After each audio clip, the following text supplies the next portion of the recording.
7 जून को एनडीए की बैठक, ये इस वक्त बड़ी जानकारी मिल रही है। इस पर लगातार हम जानकारी भी यहां पर लेंगे, लेकिन दोनों तरफ से आप ये देखिए कि बैठकों का दौर जारी है। जश्न की तस्वीरें भी दोनों तरफ से सामने आ रही है, बैठकों का दौर भी, क्योंकि रणनीति बन रही है। उधर आईएनडीआईए गठबंधन की अगर बात करें तो वो भी पूरी जुगत में है, वो भी पूरी कोशिश में है। और साथ ही साथ मेरे साथ मेरी सहयोगी सृष्टि भी जुड़ेंगे आगे मेरे साथ। लेकिन बिहार के पूर्णिया की अगर बात करें तो यहां पर बड़ा उलटफेर हो गया है। पूर्णिया से पप्पू यादव निर्दलीय जीते हैं। अब देखिए पप्पू यादव को लेकर, पप्पू यादव यहां से लड़े नहीं लड़े, फिर आरजेडी की ओर से उतार दिया गया था, मतलब वो भी बहुत दिलचस्प रहा था। लेकिन पप्पू यादव की अगर बात करें तो वो पूरी तरह से आश्वस्त थे, वो कॉन्फिडेंट थे, जीने मरने की बात करने लग गए थे अभी तो नतीजे से पहले। यहां पर उससे पहले भी कांग्रेस की ओर से भी कहा गया कि भैया गठबंधन की यहां पर बात है। आरजेडी द्वारा भी, तेजस्वी यादव द्वारा खुद किस तरह के जो आरोप प्रत्यारोप का दौर रहा वो भी हमने देखा। लेकिन पप्पू यादव डटे रहे, क्योंकि पप्पू यादव कह रहे हैं कि भैया यहां से मैं नहीं जीतूंगा तो और कौन जीतेगा। पप्पू यादव तो यहां अगर बात करें तो अपने आप में एक फैक्टर हैं। तो यहां पर ये भी जो कुछ फैक्टर्स हैं निकलकर सामने आते हैं। सलोनी और सृष्टि भी मेरे सहयोगी मेरे साथ जुड़ चुकी हैं, सिद्धार्थ यादव मेरे साथ जुड़ चुके हैं। सिद्धार्थ यादव जी, संतुष्ट हैं जो अभी आंकड़े निकलकर सामने आ रहे हैं?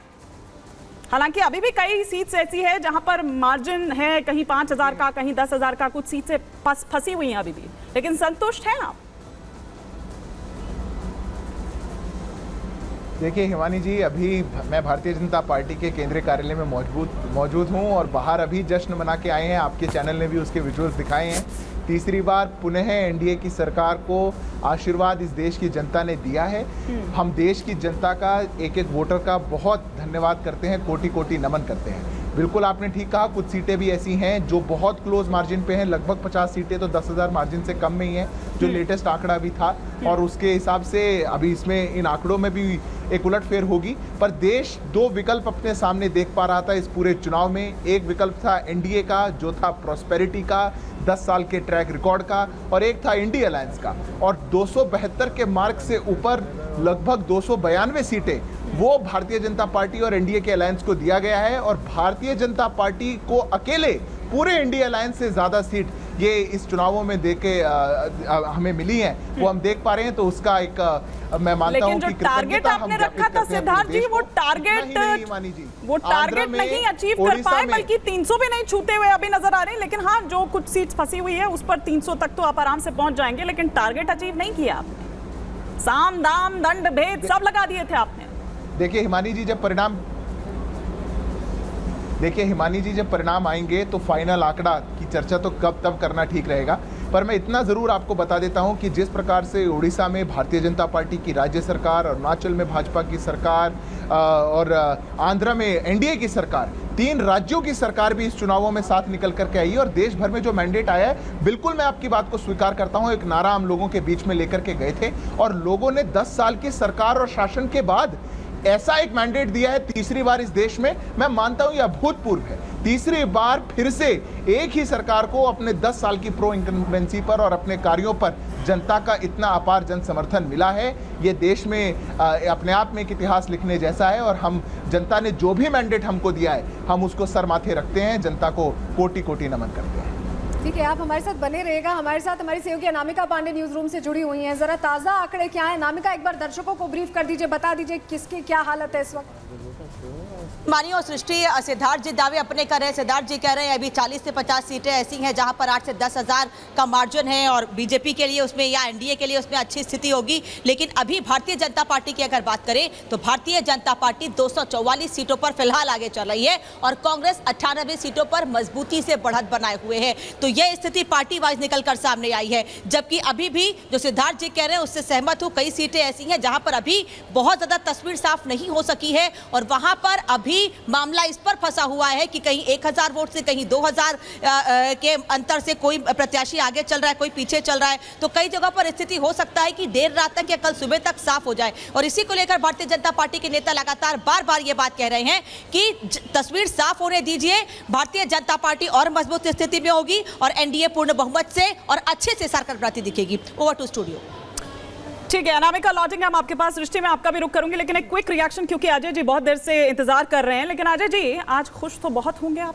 एक्सपेक्ट किया था आपने ये जो आंकड़े दिखा रहे हैं अभी, इतना एक्सपेक्ट किया था? मानी जी, हम तो परमानेंट ही खुश रहते हैं यार, हम तो नहीं, पर ये दिल पर हाथ रखकर बताइए, एक्सपेक्ट किया था कि नहीं? उस वक्त भी खुश थे जब सरकार अपना एजेंडा चला रही थी। देखिए 2014 से एक देशलाई गैंग जो चला है और इनके जो प्रोपोगंडिस्ट और एजेंटिस्ट थे वो कहते थे 40 से नीचे जो है कांग्रेस आ जाएगी, इससे आगे नहीं। आज उनकी मुंह में दही जम गई है, वो बोलने को तैयार नहीं है।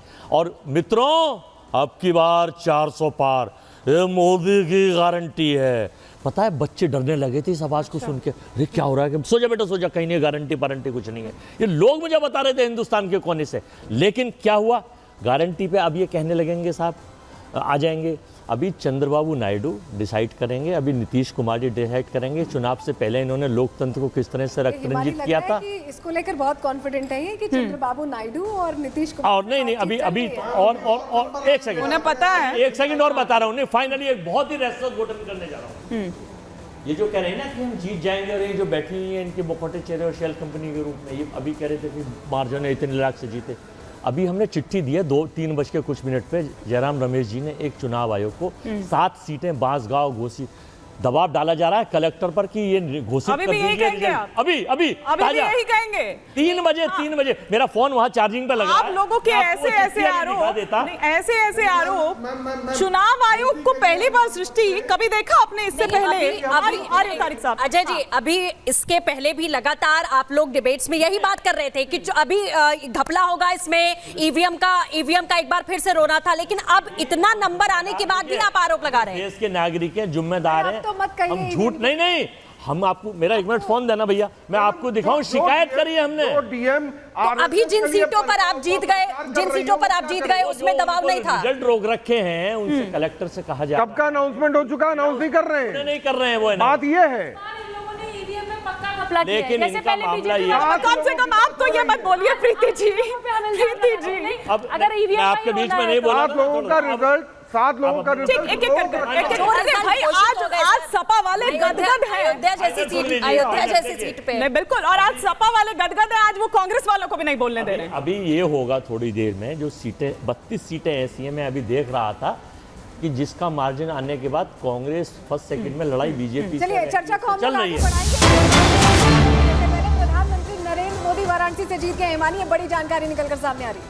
1,52,513 वोटों से जीते हैं। और सृष्टि, हमने देखा था कि उससे ठीक पहले प्रधानमंत्री द्वारा इलाही को बहुत बहुत बधाई। हमारा कांग्रेस रुक तो जाइए, इतना एक्साइटमेंट किस चीज का है आप लोगों को? सरकार नहीं बना रहे हैं सर, अब तो सरकार ना बनाए, लेकिन 6 लाख से जीता, आज एक कार्यकर्ता से भी पीछे हो गया। आप मान रहे ना आप लोग की लोकतंत्र खतरे में नहीं था? नहीं, लोकतंत्र खतरे में नहीं था, संविधान खतरे में नहीं था, लोकतंत्र तो खतरे में था, संविधान खतरे में नहीं था।